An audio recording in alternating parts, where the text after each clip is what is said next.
Capítulo 4. Saberes sobre frutillas. ¿Qué es la geografía? El mundo está formado no solo por lo que ya existe, sino por lo que en realidad puede existir. Milton Santos. La geografía es una ciencia que analiza y estudia la compleja relación que establecen las sociedades con su entorno natural. Se buscan síntesis a partir de interpretar la interacción de los elementos que componen la Tierra, al mismo tiempo que se abordan los distintos usos que las culturas hacen de los recursos disponibles.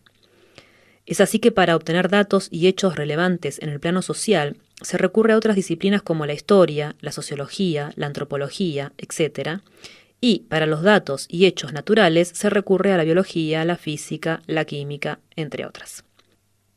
Este nexo entre dos grandes conjuntos, sociedad por un lado y naturaleza por el otro, se crea a través de dos factores: las acciones humanas que inciden sobre el sistema ecológico y el conjunto de efectos ecológicos generados en la naturaleza y que repercuten sobre el sistema social. Por ejemplo, se estudia dónde hay yacimientos de petróleo y cómo se utiliza el mismo, pero sin dejar prestar atención al hecho de que solo algunas sociedades utilizan el petróleo como vehículo estratégico dentro de sus economías.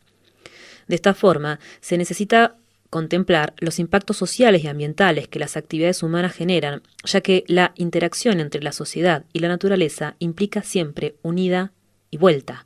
Ante una acción, siempre hay una reacción. La descripción de un lugar, espacio o territorio geográfico requiere necesariamente la construcción subjetiva de un paisaje a la vez que se hace explícito el marco teórico desde el cual se trabaja. Por ejemplo, Gabriela describió un emprendimiento económico desde una mirada claramente personal. No usó estadísticas ni citas de autoridad, pero con su relato logró construir un paisaje perfectamente entendible, un territorio administrado por un agronegocio que opera en el sur de Latinoamérica. Este paisaje recreado es implicado al no estar encuadrado desde los parámetros cientificistas, sino que el texto se construyó desde el plano vivencial en el propio campo en cuestión. Un diario argentino de distribución masiva tituló el hecho «Una alumna no sabía nada, contó su vida y pasó de año». Clarín, 14 de abril de 2016. Pero hay que tener en cuenta, para comprender los motivos de su promoción, que ella no habló sobre cómo es ir cada día a la escuela rural en Argentina, siendo de nacionalidad boliviana, sino que mostró claros saberes en relación a los contenidos geográficos que le habían sido requeridos en la evaluación para pasar de año. La geografía crítica, que surgió durante la década del 70, se caracteriza por tomar una posición comprometida para convertir a la ciencia en un instrumento de transformación social fundado en las críticas al orden socioeconómico. El desencanto con el modelo de desarrollo dominante impulsó a un grupo importante de intelectuales a crear otra forma posible de pensar y ejercer la ciencia geográfica. Geografía y educación secundaria en la provincia de Buenos Aires. La enseñanza de la geografía en la educación secundaria tiene por propósito poner a disposición estudiantil un conjunto de conocimientos básicos para lograr explicaciones cada vez más elaboradas y complejas sobre la conformación del espacio geográfico, teniendo en cuenta diferentes escalas de análisis: la geografía argentina, la geografía de América Latina y la geografía mundial. Una de las ideas principales que sostienen las perspectivas de la materia en el diseño actual en Provincia de Buenos Aires se basa en su concepción de espacio geográfico. De este se desprende la noción de estados nacionales, en donde los mismos asumen una serie de rasgos políticos, económicos y culturales que les son propios en relación a los demás países. Es así que la idea de los estados modernos, como es el caso del Estado Plurinacional de Bolivia, está en el centro de las preocupaciones para la enseñanza de la geografía. Según el diseño actual de contenidos, el espacio geográfico debe ser enseñado de modo dinámico y relacional, para que en las clases se adquiera una visión dialéctica y multidimensional del mismo, tanto para tener en cuenta su conformación como su situación actual. Porque si bien la realidad latinoamericana es una sola, no es lo mismo vivir en Venezuela que en Cuba, Brasil o Bolivia. Cada estado moderno es similar a otros por los elementos que lo componen, pero hay particularidades que es fundamental comprender para formar un análisis sincero y comprometido con la realidad geográfica. La evaluación especial que tomé y que se hizo famosa era sobre los contenidos del programa de segundo año de la escuela secundaria. En esa instancia se estudia el continente latinoamericano y el diseño curricular propone una serie de contenidos que fueron modificados con la reforma educativa del año 2007. Si bien los temas actuales suelen tener un enfoque crítico del modelo de producción vigente, Es importante saber que el diseño no alcanza para entusiasmar al cuerpo docente porque su implementación resulta una tarea casi siempre imposible. Son muchos temas con insuficientes recursos. En resumen, los contenidos prescriptivos que Gabriela plasmó en la evaluación que se divulgó, según los contenidos básicos comunes para la provincia de Buenos Aires, fueron los siguientes: la tierra en imágenes y palabras, el espacio construido y el espacio vivido, paisajes y naturaleza, las formas del relieve, el aprovechamiento de los recursos naturales o bienes de la naturaleza, recursos agrarios, economías basadas en las actividades primarias, la organización del espacio agrario, grandes explotaciones comerciales, los medianos y pequeños productores, el campesinado, la población de América Latina, una población heterogénea, las migraciones, migraciones externas, población rural, las condiciones de vida de la población, la pobreza en América Latina, el trabajo informal, la falta de acceso a los derechos sociales, los asentamientos precarios, condiciones de vida en áreas rurales. En Argentina, las primeras horas de un nuevo ciclo lectivo deben destinarse para realizar actividades de diagnóstico con el fin de planificar el año en forma escrita, teniendo en cuenta los saberes previos y la dinámica general de comportamiento, tanto grupal como individual, del curso en cuestión. Es importante saber que se pueden hacer modificaciones del programa en la planificación según los intereses e inquietudes de los distintos grupos a cargo. En varias oportunidades trabajé en el aula el circuito económico de la pesca, ya que esa actividad emplea alrededor de 10.000 personas en Mar del Plata. En el caso de la Escuela de la Peregrina, seguramente hubiera surgido el tema de la producción de frutillas como ejemplo de actividad económica relevante. Producir frutillas en Argentina. La producción de frutillas en Argentina es un sector más dentro de la destacada actividad agrícola ganadera del país. Se desarrolla bajo el modo de producción capitalista, fundamentalmente en el lado centro-oeste del territorio, en un lugar reconocido internacionalmente como la región pampeana. El extenso espacio de la Pampa Argentina, más de 500.000 de kilómetros cuadrados, presenta un clima templado húmedo con presencia de precipitaciones todo el año y un suelo extremadamente rico en minerales y organismos vivos. Tales características naturales posibilitaron el desarrollo de cultivos de trigo y maíz primero, y desde la década del 90 de soja transgénica, generando para el sector productivo una rentabilidad económica extraordinaria.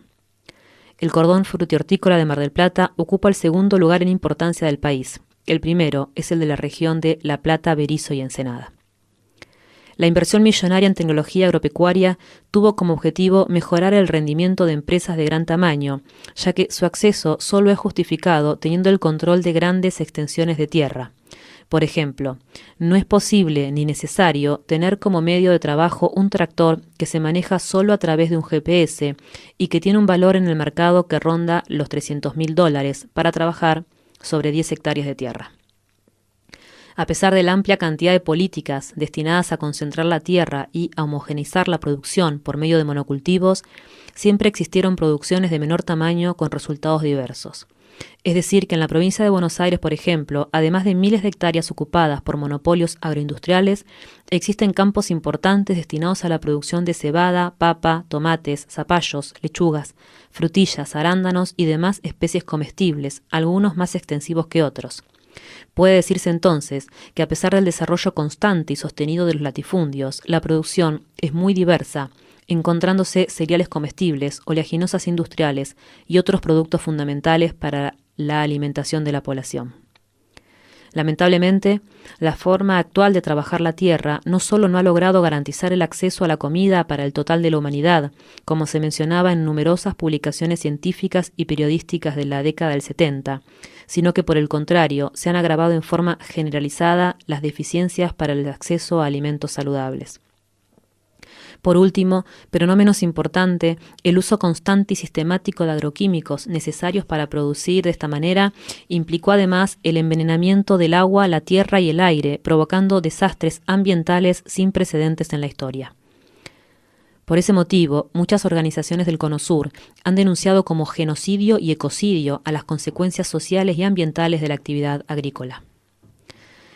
En este momento, salvo algunas excepciones, si se pudiera mirar un mapa desde el cielo, se podría ver cómo la tierra está dividida en pocas y grandes unidades productivas que coexisten con pequeñas parcelas. Lo que se necesita imaginar es un paisaje en donde la tierra productiva esté dividida en porciones más chicas y más parejas unas de otras.